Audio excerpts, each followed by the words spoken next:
What's happening, y'all? What's happening? What's happening? What's happening? Yes, indeed. About to get y'all my reaction to Tasha K dropping bombs on Dr. Cheyenne Bryant. Now, I usually don't even do reactions to Tasha K because I haven't really never found her that interesting on the things she speak on. But this one right here, when I ran past and viewed it, I definitely was gonna do a reaction to it. Not no ifs and buts about it. Y'all check this out. Listen and listen good. Now I know y'all finna be mad at me. I don't care. I don't care. I don't care. I don't care. Okay, so my platform is different. So Dr. Bryant, I guess she's a University of Phoenix degreed psychologist. Okay, specializes in relationships, and so she's been making her rounds on different platforms.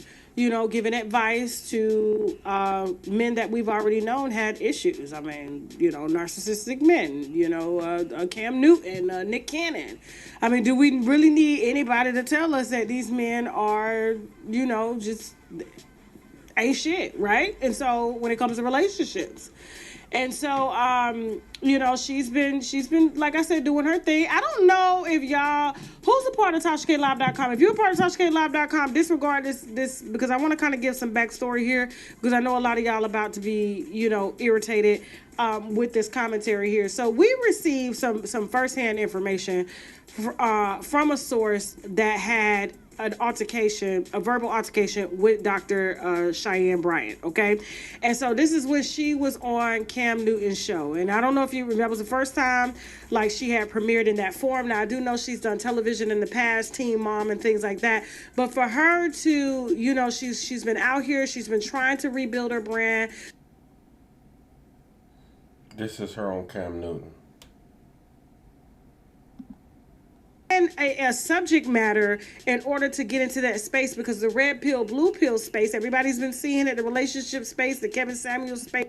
Been trying to reestablish herself. She's been trying to be seen in a certain light, and so she needed a platform and a subject matter in order to get into that space because the red pill, blue pill space, everybody's been seeing it, the relationship space, the Kevin Samuel space, the Kendra G space, all of that is booming right now. And so this is where the money is, especially in this particular category. And so she is now branding herself as that. So she's gone from, counseling teenagers and being on different reality shows to now specifically talking about. Have you heard about Ryoko Pro? This is the things that people are interested in, which is, am I going to be able to find a husband? What's wrong with the men out here? Black women still can't find a man, all this and that there. And so it's a great lane to get in, especially if you're trying to make some money, you're trying to really stick out. You're beautiful, you're marketable, because you have to be beautiful in order to sit on these platforms with these supposed high profile men. Okay, that's what y'all call them, high profile men. And really spit advice and drag them at the same time. And so she did that on Cam's show. Now, with Cam Newton's show, he was doing her girlfriend a favor. So Cam Newton was best friends with Dr. Cheyenne Bryant's girlfriend. And so, like I said, Cheyenne's been trying to get into this relationship space, and it hasn't been clicking. So she needed the perfect subject matter. So her girlfriend, and I'm talking about her girlfriend, And she really is meaning her girlfriend. Like serious business. She's really meaning her girlfriend.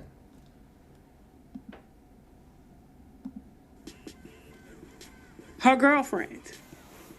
Yes. Ended up getting her the gig. Cam booked her based off of his relationship with her girlfriend. Okay? And did not expect for Dr. Cheyenne, after he gave her the platform, to turn around and try to diss him on his own platform. Okay? And so that happened. And so she put all Cam business out there and everything. He was like, whoa. So that's why there's long-standing beef. And Cam and his friend, which is her ex-girlfriend, are no longer friends. The whole bunch just broke up. So the girlfriend's no longer with Dr. Cheyenne. You know what I'm saying? Because she was like, what the hell are you doing? Like, you're ruining my relationship that I have. This is a business relationship. But she literally just stepped on everybody's back and just made her presence known and was like, I'm here. Deal with it. If I got to lose some pussy, the hell with it. I get more. There's a lot out here to get. Okay? And so, she's been out here pissing, a lot of people off. And Cam specifically took it personal because he was like, you wouldn't even have this platform. You wouldn't be on the Breakfast Club. You wouldn't be doing all of this if it wasn't for me. And then Nick Cannon, of course, because he's just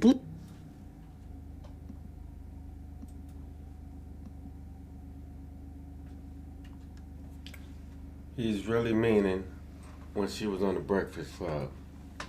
And I may add, while I'm already on this part of her being on the Breakfast Club, and I got this from watching Corey Holcomb's 5150, and it's very clear, that's why I put that picture up there, when DJ Envy asked her, was she actually a doctor? She never one time said she was a doctor. She said she got her degrees from Phoenix or somewhere, whatever, but she never said she was a doctor. She never said that. She's trying to act like it. No, she said she got a degree in psychology, but she never one time said she's a doctor.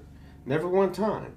And then, like I said, when I was watching Corey Holcomb 5150 on the subject when he was talking about her, he also said that, okay, you actually have to be accepted into being a doctor or going to doctor school. You have to be accepted, which I agree with him 100% after I did my due diligence. I didn't speak on it that much because I hadn't done my due diligence on it. But after I did, he's absolutely correct. So, alleged doctor. I need to start seeing she's an alleged doctor because she hasn't shown any proof that she actually is a doctor. Bleeding for validation. I could have told you, that's where narcissists need attention. They need validation. They need security. They need to be praised all the time. You know what I'm saying? So that's something you got to deal with. That's your insecurity. And like I said, I love Nick as a person, but like everybody's got flaws. You know what I'm saying? And so when you're constantly in need of attention, more attention than you give your children, that is a personal problem. I don't think you need a Dr. Cheyenne to tell you that, and she's telling you that from a place of because University of Phoenix don't give you that type of experience. It's only giving her credibility and notoriety because she's able to sit down with these high profile men and seem as if she's out here trying to save women, but she's really trying to save women from men so that women will now come to the other side. And I know, like I said, y'all finna drag me, but there is a lot of imposters out here that are walking amongst you. She said, come to the other side. I ain't mad at that. That are pretending that they sympathize with you, but they are preaching rhetoric that is only personal to them based off of their own experiences because men have done them wrong. She's beautiful, she's smart, she doesn't have a man, yet she's always doing these videos like this talking about this invisible man, but it's not. It's, what do you call the men in your community, Jasmine? I just ran into this guy at the gas station. What? Your community, Jasmine? Studs? Okay, go ahead, Dr. Cheyenne. Go ahead, get the line, girl. Get the line. What are some questions that you feel are important to ask on a first date when you're like, okay, this is going in a good direction? This is such an unpopular opinion, but when I said all the women tend to go, yes, sis, I feel the same way, but he said I was insecure. I always ask, how do you feel about your woman having your password to your phone or to your laptop and having full access? That's the first thing I want to know. Because again, being loved like this means we're orbiting. Means I have access. And I'm not allowing you to access my body if I can't access your shit. I'm not doing it. Pause. And so the thing about it is, like, that was good. Oh, I'm not allowing you to access my body if I can't access your shit. Nobody should access your body if you can't access their my chart. Fuck a phone. A phone. People, Negroes got more than one phone. Okay?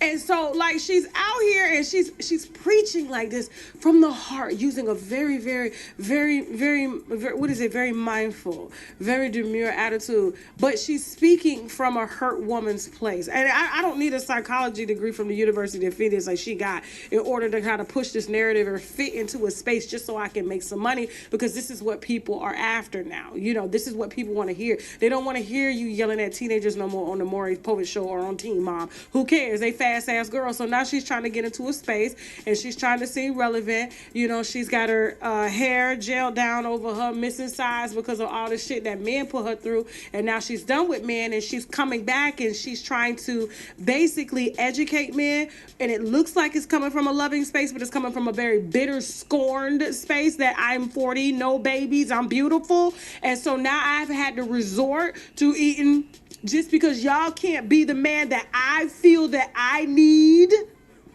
So now I'm just going to sell you this. Let's go. Let's finish up. Not, and I won't. Yes. And so that's the first question. And what are the answers? Oh, I've had some men be like password to my phone. Like I just feel like, you know, if you're going to trust me, then you trust me and you don't need to have access. And in my personal experience, I go red flag womanizer. Red flag womanizer. And womanizer just means you got something going on, you're manipulative. No, it's not. No, it doesn't. No, it doesn't. You're not giving context to this. Like, how long have you known these people? Like, how long have you known these men? See, to me, this is based off of her past experience that she's selling you because love did not work out for her. Love did not work out for her. You getting a man's password does not tell you anything about that man at all. Red flag, whatever. It doesn't.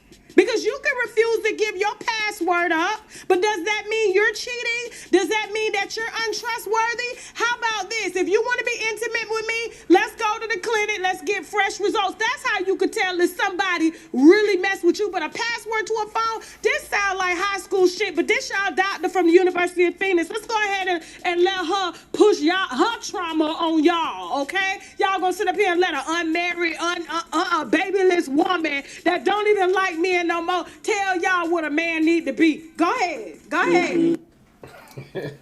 Hey, I think she done said enough, okay? And like I said, I never really dig Tasha K, but I definitely feel her on this interview or this video, this clip she did. Okay, I definitely feel her on this one because this alleged doctor definitely don't know what she's talking about, because that ain't what it is. It is not that way. I don't have to be cheating on you because I don't want you to have my password or because I don't want you to have access to my phone. I want my own privacy. That's my privacy. Now, don't get it confused. My woman knows my password to my phone. My woman knows my password to my almost every device I have. But that doesn't mean that she's going through it, which I don't know if she goes through it or not. But the point is, I have to have some point of privacy. And especially a woman that I'm just meeting, then probably went out on a few days. Guarantee you don't have, bitch, why would I give you access to my stuff? That makes no sense. That's stupidity right there. That's what that is. That's straight stupidity, period. Point blank. Or super trick. Some men are. Some men are tricks to the game. So they may feel that's worthy. They may feel just like, oh, I'm showing her that I want to be with her so much. I'm giving her access to everything that I do. Yeah. You'll be one of the men that's at work and your girl's at home getting piped down by the lineman. But anyway, like I said before, this is an alleged doctor. Like when she was on the Breakfast Club, she did not one time ever say she was a doctor. I have never heard her say, period, she actually is an actual doctor. The only thing I've ever heard her say was she got a degree in psychology from Phoenix and some other stuff, but has nothing to do with being a doctor. Period. Nothing. Zero. Y'all come to your own conclusion about that. Peace. I'm up out of here.